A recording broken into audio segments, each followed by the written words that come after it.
नमस्कार दोस्तों। होप आप सभी अच्छे होंगे। मैं ऐसी प्रार्थना करता हूँ और आप हमारे चैनल के साथ हमें जुड़े हुए हैं, आपका शुक्रिया।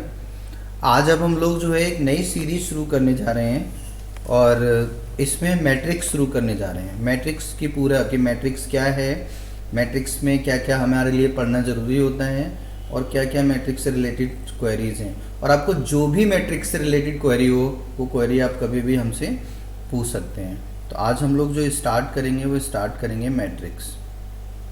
तो इस वीडियो में सिर्फ और सिर्फ हम आपको ये सिखाएंगे कि मैट्रिक्स क्या होती है।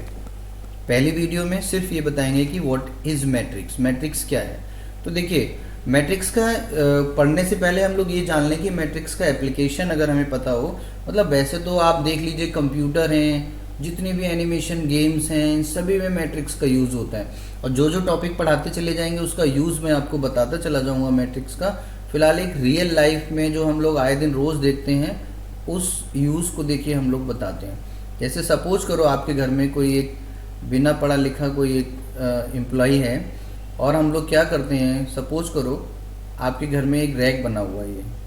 अब इसमें जो है बुक्स रखी हुई है हिंदी की, इसमें सपोज इंग्लिश रखी हुई है, इसमें मैथ रखी हुई है, इसमें जूलॉजी रखी हुई है, इसमें बॉटनी रखी हुई है, इसमें आपकी सपोज करो इंग्लिश रखी हुई है, ऐसे ही इसमें सपोज करो आपकी संस्कृत रखी हुई है, इसमें आपकी ज्योग्राफी रखी हुई है और इसमें आपकी सपोज करो कोई एक इलेक्ट्रॉनिक्स की बुक रखी हुई है। ठीक है। अब आपको जो है बॉटनी की बुक चाहिए, तो अगर हम लोग उसको बोलेंगे कि भैया बॉटनी की बुक उठा लाओ, तो वो शायद उठा करके ना दे पाए। लेकिन अगर मैं उसको बोलूं कि सेकंड रो, ये जो सेकंड रो में जो सेकंड नंबर पे बुक रखी हुई है वो उठा कर दे दो, तो वो हमें तुरंत ही बॉटनी की बुक उठा करके दे देगा। तो बहुत सारे ऐसे यूज़फुल एप्लीकेशन है, मतलब मैट्रिक्स को यूज़ करके हम लोग जो है एक नए तरीके का जो है वो देख सकते हैं। तो देखो मैट्रिक्स बेसिकली है क्या, मैं इसका एप्लीकेशन और भी हैं। लीनियर इक्वेशन को सोल्यूशन बनाने के लिए जब बहुत सारे वेरिएबल्स आ जाते हैं, उनको कनेक्ट करना हो एक दूसरे को किसी मशीन में, तो फिर हम लोग जो है वहाँ पर भी मैट्रिक्स का यूज़ करते हैं। इवन बहुत सारी चीज़ें ऐसी हैं, बहुत सारे एप्लीकेशन है रियल लाइफ में मैट्रिक्स के। ज्योमेट्री में, बल्कि ज्योमेट्री से ही समझ लीजिए मैट्रिक्स बनी है। ज्योमेट्री का एप्लीकेशन तो बहुत हैं। तो यहाँ पर हम लोग शुरू करते हैं कि मैट्रिक्स देखिए क्या है। तो अगर हम लोग एक सपोज करो एक रेक्टेंगल है ये हमारे पास, इसको हम लोग रेक्टेंगुलर एरी बोलते हैं। ये कोई सॉलिड है, ये हमारे पास एक रेक्टेंगल है।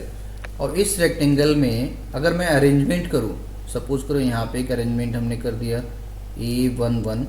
मैं काम करता हूँ, इसको दोबारा से बनाता हूँ। सपोज करो एक हमारे पास रेक्टेंगल है,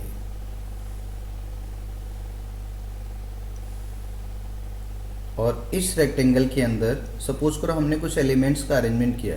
एक लिख दिया हमने A11, एक लिख दिया A12। इस तरह से हमने बहुत सारे एलिमेंट ले लिए। सपोज करो हमने M एलिमेंट ले लिए A1M, फिर हमने एक और एलिमेंट ले लिया A2M, एक और एलिमेंट ले लिया A21, एक और एलिमेंट ले लिया A22, और इस तरह से हमने जो है लास्ट में आकर के A2M। ऐसे करते करते जो है हम लोगों ने बहुत सारे जो है अरेंजमेंट बना लिया। यहाँ पर हॉरिजॉन्टल और वर्टिकल अरेंजमेंट है ये। सपोज ये बना लिया हमने AN1, ये हमने बना लिया AN2, और इस तरह से जो है हमने ये बना लिया NM।